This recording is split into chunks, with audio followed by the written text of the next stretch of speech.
여러분들 혹시 우리나라에 있는 대학교의 개수를 알고 계신가요? 대학교?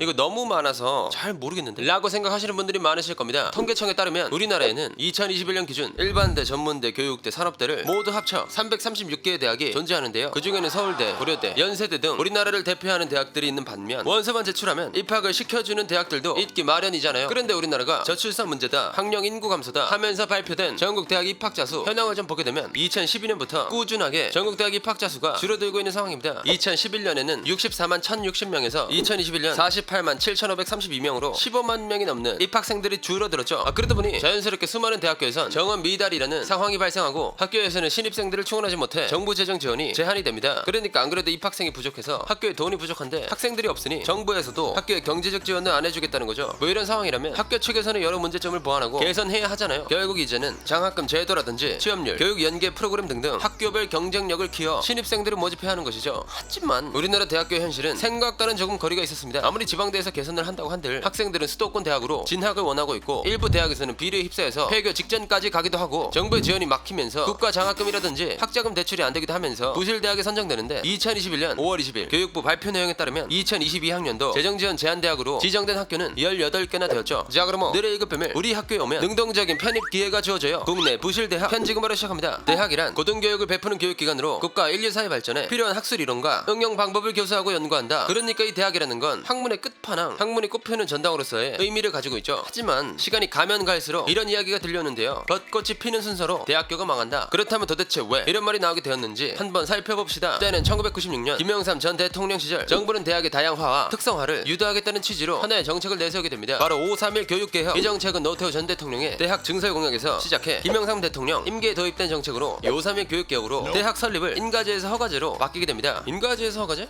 비슷한 말 아니야? 뭔 차이점이 있는데? 라고 생각하시는 분들이 계실 것 같아. 여기서 헷갈리시는 분들을 위해 조금 설명하고 넘어가자면 인가제라는 건 법률 행위에 행정청이 공익적으로나 감독적인 입장에서 관여하는 보충행위, 그러니까 국가에서 공적으로 개입해서 감독을 한다는 거고, 허가제라는 건 무언가를 할 수 있도록 허락해 주는 것이잖아요. 물론 누구나 대학교를 설립하게 되면 사회적으로 혼란이 있을 수 있기 때문에 일정한 요건을 갖춘 사람들에게만 대학을 설립하게 허가해 주는 것이죠. 아니 쉽게 예를 들어 대학 내 입학 정원이 얼마나 돼야 하고 학생들에게 강의하는 교수나 교직원이 몇 명이고 재단을 운영하는데 얼마나 돈이 필요하고 이런 게 구체적으로 싹 다 준비가 되어 있어야 할 거 아니야. 돈만 있다고 해서 대학 만들면 진짜 개나 소나 다 청정이 되어버리는 거지. 그렇게 이 531 교육개혁으로 인해 자연스럽게 대학 설립 기준이 이전보다는 훨씬 수월해지게 되고 대학이 비교적 쉽게 설립되게 되죠. 하지만 이 정책은 2000년대에 접어들면서 아주 많은 욕을 들어먹게 되는데요. 이 정책이 비판한 내용 중 가장 대표적인 예를 들자면 한 OECD 국제교육 컨퍼런스에 참석한 김진경 국가교육회의 의장의 연설에서 찾아볼 수 있었습니다. 미국의 대중적 대학 교육에 대한 몰이해와 순진한 시장주의에 기초해 시행된 대학 설립 준칙주의는 대학을 양적으로 급격하게 팽창시키면서도 고등직업교육에 시민이 참여하는 공공성 확보나 질적 관리는 사실상 이루어지지 않았다. 그러니까 이 정책으로 인해 현대사회에서 교육적인 혼란과 부작용이 굉장히 많이 발생하고 있다. 뭐 이런 거죠. 물론 대학이 새로 만들어진다는 게 단점만 있다고는 볼 수 없잖아요. 아니 대학교가 만들어지면 그 주변에 상권이 들어오게 되고 정부에서 학교에 지원을 하면서 지역 경제가 활성화될 거 아니야. 그렇게 된다면 실보다는 득이 더 클 수 있는 거죠. 하지만 결과적으로 봤을 때 이런 이상적인 현상이 발현됐을까요? 이 질문에선 우리가 답을 할 수 없는 상황이니 지금처럼 욕을 하고 있는 겁니다. 쉽게 말해 양적으로는 대학이 많아져서 교육의 기회가 늘어난 거 오케이 좋아. 근데 이 대학의 개수만 늘어났지 학교가 늘어난 만큼 교육의 질이 같이 성장하지도 않았고, 또 대학 간의 경쟁이 이루어지기는커녕 돈만 밝히는 학교가 속속 발견이 되면서 발전된 교육 문화는 정착하지 않았다는 겁니다. 게다가 이 교수라는 직업이 하나의 학문을 가지고 한 평생을 공부한 사람들인데 아무 대학이나 가겠냐고. 학교도 넘쳐나는 마당에 일자리는 많겠지만 일을 하면서 보람이 있어야 될 거 아닙니까? 보람이. 결국 수많은 대학교들이 경쟁력을 잃기 시작했고 간판만 달아놓고 학생들을 기다리는 상황이 되죠. 네, 혹시 1급 비밀님 맞으신가요? 여기 로킥 툭 차면 톡하고 부러지는 GG대학교입니다. 네, 맞는데요. 무슨 일이시죠? 1급 비밀님이 저희 대학교 면접을 안 오셔서 이렇게 친히 전화를 드렸습니다. 다른 사정이 있으신가요? 아니 그때 별다른 일은 없었는데 학교 이름 보면 별다른 일을 해야 할 것 같아서 안 갔어요.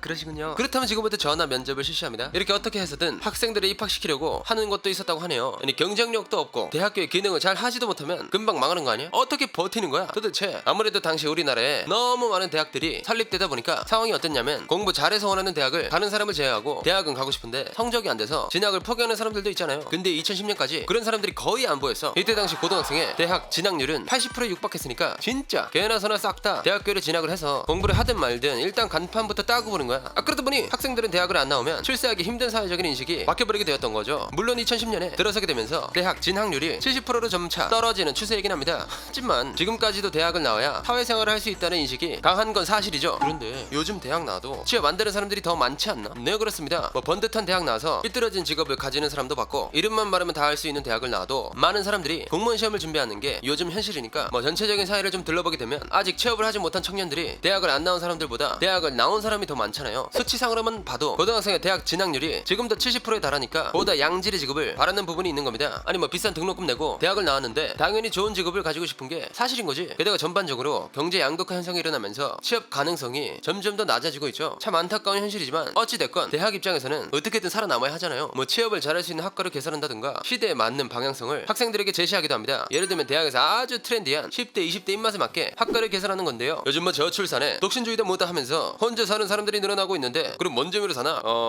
저는 나중에 강아지나 고양이로 살지 않을까요? 아 그래 그렇게 되는 거야? 야야 그럼 우리 학교에서 반려동물 학과를 만들게. 일로 와. 네? 오 이거 강조되고 반복되는 소리는 학생들을 솔깃하게 해요. 이렇게 트렌디한 학교, 캠퍼스가 예쁜 학교 뭐 이런 식으로 요즘 10대 20대의 입맛에 맞게 변하고 있는 상황이죠. 하지만 입학하는 사람이 있어야 이런 개정사항이 유지가 될 거 아니에요. 계속 심각해지고 있는 저출산 문제로 입학생들이 줄어가고 있는 상황에선 이마저도 미묘한 효과를 불러옵니다. 게다가 이전 정권에서 교육 개혁의 문제점을 보완하기 위해 구조 조정을 진행하기도 했죠. 이명박 전 대통령 때부터 정부 재정 지원 제한 대학 선정 제도를 도입시켰고 박근혜 전 대통령은 이전 대학 설립 준칙주의를 전면 폐기시키면서 이명박 전 대통령이 제시했던 제도 플러스 경영부실대학 선정 제도를 통해 우리가 흔히 알고 있는 부실대학 선별을 실시했죠. 이전 정권이 대학교의 양적인 측면에서 증가를 시켰다면 이명박 대통령은 질적인 부분을 높이고 박근혜 대통령은 대학교답지 못한 대학을 정리하려고 했던 것입니다. 그리고 이때부터 쌓여왔던 대학의 고름이 터지기 시작하는데 쉽게 말해서 정부에서 진행하는 정책으로 전국에 있는 학교들이 평가를 받게 됩니다. A, B, C, D, E 총 5개의 단계로 평가를 받는 형식이었는데 평가에서 좋지 못한 결과를 얻은 학교들이 좀 많네. 이 결과를 본 학생들이라면 과연 안 좋은 평가를 받은 학교에 진학을 할까요? 절대 안 하겠죠. 똑같은 등록금을 주고 학교에 다니는 건데 차라리 같은 수준의 학교라면 당연히 좋은 평가를 받은 학교에 진학을 하겠죠. 이런 문제들이 점점 심해지면서 지방대학교에 신입생 미달 현상이 가속화되고 학생들은 당연히 인서울학교에 진학하려고 하는 현상으로 이어지게 되죠. 아니 당연한 거 아니야? 대학은 인서울이지 라고 하신다면 우리나라의 지역 경제에 조금 많이 생각을 해보셔야 할 것 같습니다. 지금 서울의 집값 감당 가능하신가요? 서울 임금 밀집 현상, 교통난 감당 가능하신가요? 서울만 잘 살면 된다 이런 마인드를 가지고 계신가요? 이게 학생들이 서울에 있는 대학에만 진학을 하게 된다면 지역 경제는 완전히 폭삭 주저앉고 지금 서울에서 일어나고 있는 각종 문제들이 해결될 가능성은 정말 낮아지게 됩니다. 아까도 이야기했듯 대학이 설립되면 주변의 상권이 활발해지고 지역 경제가 자연스럽게 성장하게 된다고 말씀드렸는데 서울뿐만 아니라 지방 공립대에 지원이 빵빵해지면서 같이 으쌰으쌰해야 효율적인 운영이라고 할 수 있는 겁니다.